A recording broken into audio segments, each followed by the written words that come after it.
Maaari magtumayo ang lahat para sa ating panalangin. Sa ngalan ng Ama, ng Anak, at ng Espiritu Santo. Magandang hapon mga bata. Magandang hapon po, teacher. Kumusta kayo sa araw na ito? Okay lang po, teacher. Mabuti naman kung gano'n. At ngayon, bago kayo umupo, tignan mo muna ang ilalim ng mga upuan kung may mga basura ba ito. At pwede na kayo umupo kung wala na. May lumipat na sa ating klase ngayon mga bata. Wala po, teacher. Magaling kung gano'n. Bago tayo magsimula, ay gusto ko sana malaman kung naalala niyo pa ba ang tinalakay natin noong nakaraang tagpo. Ngayon, ano ang tinalakay natin noong nakaraang tagpo mga bata? Sino gusto sumagot? Ako po, teacher. Yes, Jessie. Karakter ng katutubo po, teacher. Tama ba mga bata ang karakter ng mga katutubo? Opo, teacher. Okay, magaling. Bigyan natin si Josie ng 5 bagsak. Ngayon, ano ang mga karakteristik ng mga katutubo? Ano po, teacher? Masipag. Okay, pili tumayo, Charlie. Masipag po sila, teacher. Okay, magaling. At bigyan na naman natin si Charlie ng 5 bagsak.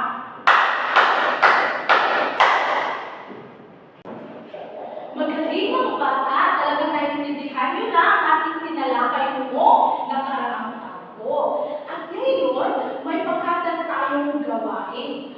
Dito ang pangkat una at dito naman ang pangkat dalawa. Mayroon akong ibibigay sa inyo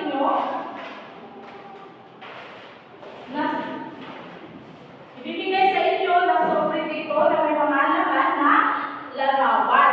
May binigupit ako dito mga larawan, kailangan nyo itong buuin. Kailangan makabuo kayo ng mga imahe. At bibigyan ko lamang kayo ng 3 minuto. Naintindihan ba mga bata? Opo, teacher.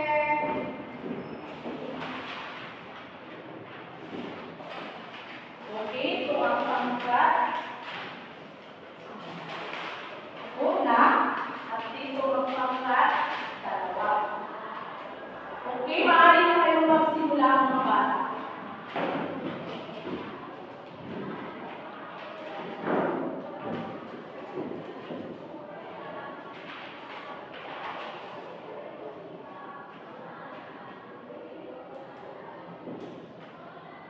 May 1 minuto na naman kayo mga bata.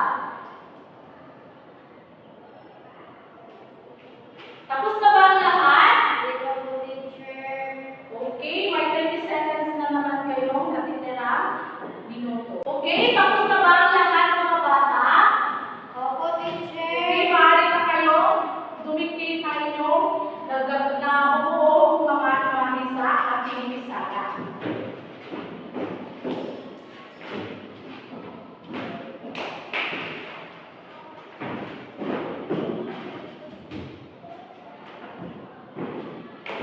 At sino gusto mag-represent sa pangkat una? Ako po, teacher. Okay, Juhani. Ako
kapag gustong sumagot at ay magtaas lamang kayo ng kamay para madaling makita ni teacher. At sa pang-apat naman, Huwag makipag-usap sa katabi. okay, huwag makipag-usap sa katabi para makaintindi tayo sa ating tatalakayin ngayon. At bago yan mga bata, may attitude chart tayo dito. Alam niyo ba kung ano ang attitude chart? Hindi po, teacher. Okay, ang attitude chart, ito ay kapag ang pangkat una ay maiingay, pupunan ko na isa. Kapag mapupunan ng isa ay -5 na ang kanilang grupo.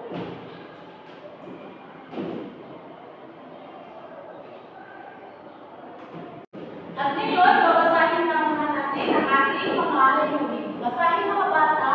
Makilala ang iba't ibang anyong lupa ng bansa. Mabibigyang halaga ang anyong lupa. Magkakagawa ng disenyo tungkol sa iba't ibang uri ng anyong lupa. Maasahan ko kaya sa inyo mga bata? Opo, teacher. Okay, magaling. At ngayon mga bata ay may pangkatan na naman tayong gagawin. At sa papaligid pangkat ay bibigyan ko kayo ng sobre. Ang sobre ay may laman na mga scrambled word. At bibigyan ko lang kayo ng 3 minuto. Okay mga bata, maaari na kayong magsimula.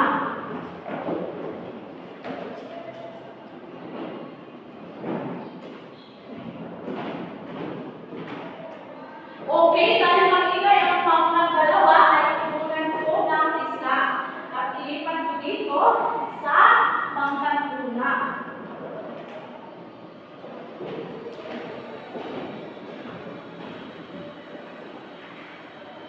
Tapos na ba kayo mga bata?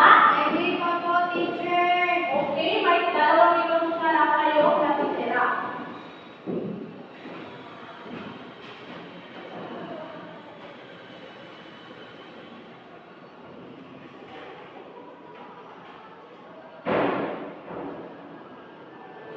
Tapos na ba kayo mga bata? Opo, teacher. Maaari nyo lang idikit ang inyong kabuong mga salita.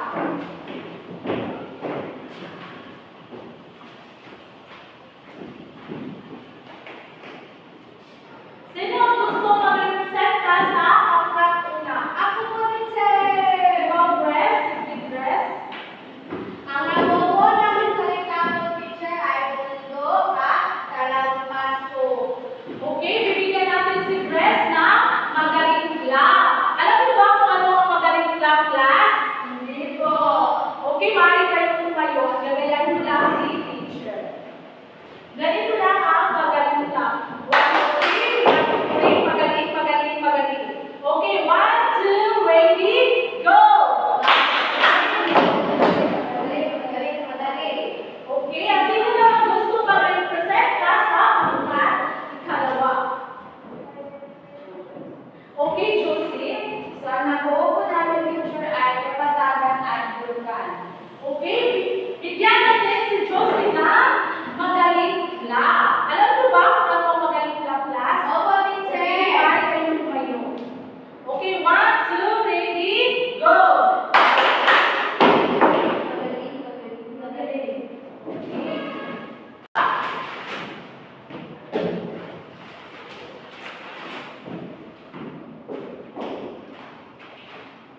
At dahil ngayon, ang inyong ginagawang pangkatang gawain ay konektado sa ating talakayan ngayong hapon. Ang ating tatalakayan ngayon ay patungkol sa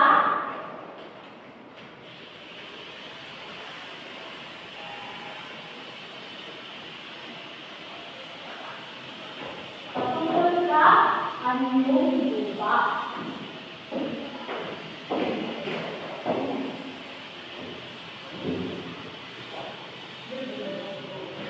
Pwede niyo ba basahin mga bata? Habat-habat. Ang kabatagan ay mahaba. Patag at malawak na anyong lupa. Okay, ang mga kapatagan ng mga bata ay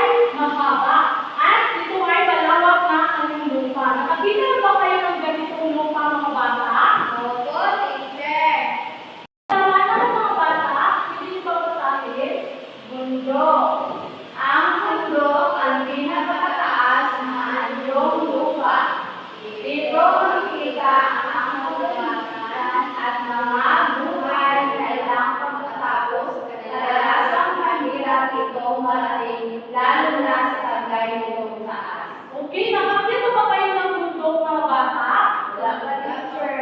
Okay, ang bundok daw, ito ay pinakamataas na lupa. Kaya nahihirapan tayong minsan umakyat na ganitong lupa kasi sobrang haba. At sa pangatlo naman mga bata, Bundok-bundok isang uri ng anyong lupa na nakahanay. Ito ay binubuo ng maraming bundok na magkakaugnay. okay, ang bundok ito mga bata, ito ay mga bundok na akala mo kung patas sila. Akala mo kung pareho sila kahaba. At sa pangapat naman mga bata, pwede niyong basahin. Bulkan ay isang uri ng anyong lupa na mataas at magbubugang mainit na magmamaga o mga batong malalaki at mainit kapag bumubuto. Okay, ang vulkan, ito daw ay bumubuga na mainit na magma. Okay, sa panglima naman, Burol, isa sa mga uri ng anyong lupa na hawig sa isang bundok. Ito ay mas maliit sa bundok, ngunit ito ay halos sa pagkarayo ng katalitan. okay, ang burol mga bata, ito ay, akala ko pareho lang sila kahaba na bundok, pero ay, kapareho lang sila na katangian, pero hindi sila kapareho na mahaba. At ang ano naman, Lamba ay isang mababang lugar sa pagitan ng mga burol o mga bundok. okay, ang lamba, ito ay pagitan ng mga burol o mga bundok. Sa pangpito naman mga bata, Talambas ay isang katagan na nasa mataas na lugar o sa tuktok ng isang bundok o burol. okay, ang kamatanan ng mga bata, ito ay nasa tuktok ng bundok at burol. Tangway, anyong lupa na napapaba at nakausli at napapaligiran ng tubig. Okay, ang tambay mga bata, ito ay lupa na napapaligiran ng tubig. Nakakita na ba kayo ng ganitong lupa mga bata? Saan kayo nakakita nito? Okay, very good. Okay mga bata, dahil naiintindihan nyo na ang aking tinalakay ngayon, may mga katanungan naman ako sa inyo.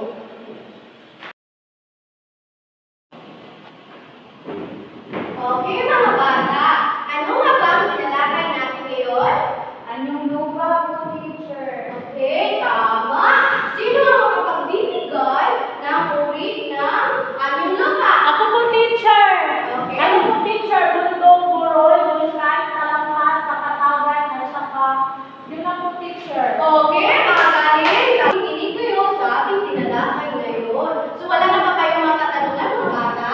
Wala na po, teacher. Okay, mabuti dahil talagang nakikinig kayo sa ating tinalakay. So ngayon mga bata, mayroon tayong panibagong gawain. So sa kapareho pang ating bata, ay ang inyong gagawin ay gumawa kayo ng diorama gamit ang clay. So, bibigay ako ng mga materyales upang gawin ang ipapagawa ko. Ito ang pangkatuna at ito naman ang pangkataya. Pero bago yan, tayo na i-render ko. Okay, pagbasa sa ating criteria. Kalinawan, 50%. Participation, 15%. Kalinisan, 50%. Kabuuan, 50%. Ang ating criteria ay mayroong kalinawan 50%. So, bibigyan ko ang isang pangkat kapag nakikita ko na ayun ang percentage dito ay malino talaga ang pagpapaliwanag. At participation naman, bibigyan ko ang pangkat ng 15% kapag lahat kayo ay nagpa-participate at tumutulong sa iyo kapangkat. At sa kalinisan naman, ay bibigyan ko ang bawat pangkat kapag bibigyan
una ay sa kanilang kalinawan. Kanina ay nakita ko yung nagbabahagi ng kanilang yung ginawa ay nakita ko na malinaw talaga ang pagpapahayag. Kaya bibigyan ko sila ng 20%.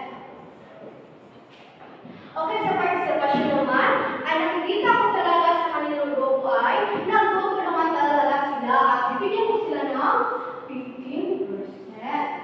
So sa kalinis naman ng kanilang ginawa ay nakita ko malinis talaga ang kanilang pagkakagawa nito. So bibigyan ko sila ng 15%. So ang kabuuan ay 50%. Dito naman tayo sa pangkat-dalawa. So ang kalinawan ay yung napresenta kanina ay medyo nakulangan ako sa kanilang pagpapahayag. Kaya bibigyan ko sila ng 19% lamang.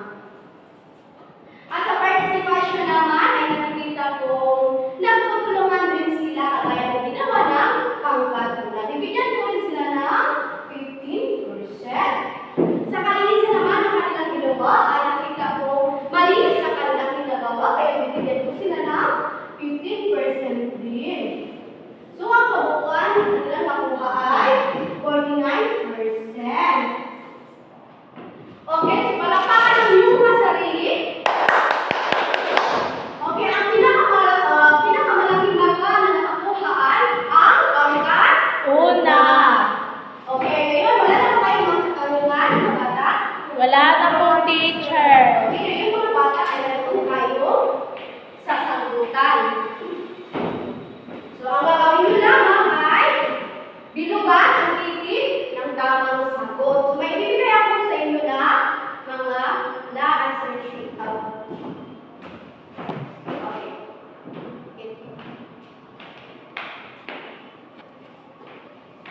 Ano kayo magsimulan?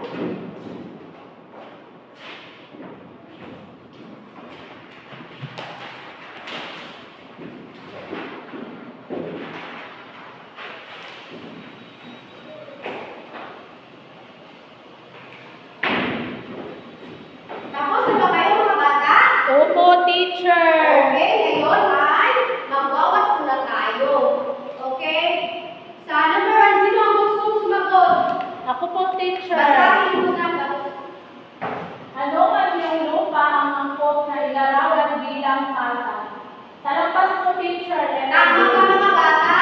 Opo, teacher. Okay. Sa pangalawa naman, sino ang gustong sumagot? Alin sa mga sumusunod ang aming lupa na may mababang bar o matatawag? One teacher, ba? Okay, tama. So, number 3 naman, sino ang gustong sumagot? Ako po, teacher. Okay. Ano ang tawag sa ating lupa na binubuo ng mabuhanging baybali? Ano po, teacher, tangway? Letter B. Tama ba ang kanyang sinagot mga bata? Opo, teacher. Tama, tama ang tamang sagot. So, pang-apat, sino ang gustong sumagot? Alin sa mga sumusunod ang ating lupa na maaaring maging natural tamang paligiran ng namin at syudad? A, teacher. Okay, tama. Ang sagot ay lambak. Sa pang-lima, sino ang gustong sumagot? Ako po, teacher.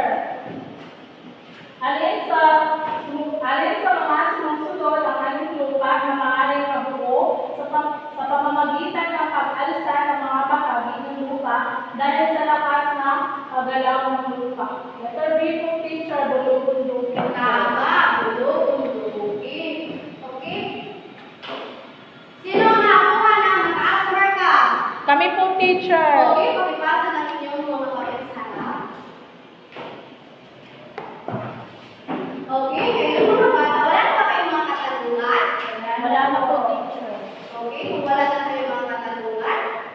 Okay, mga bata, meron tayong tatanungin.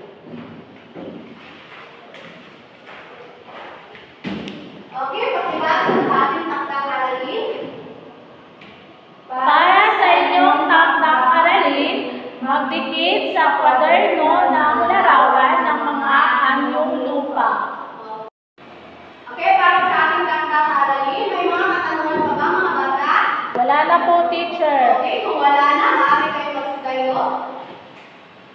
Okay, paalam na po mga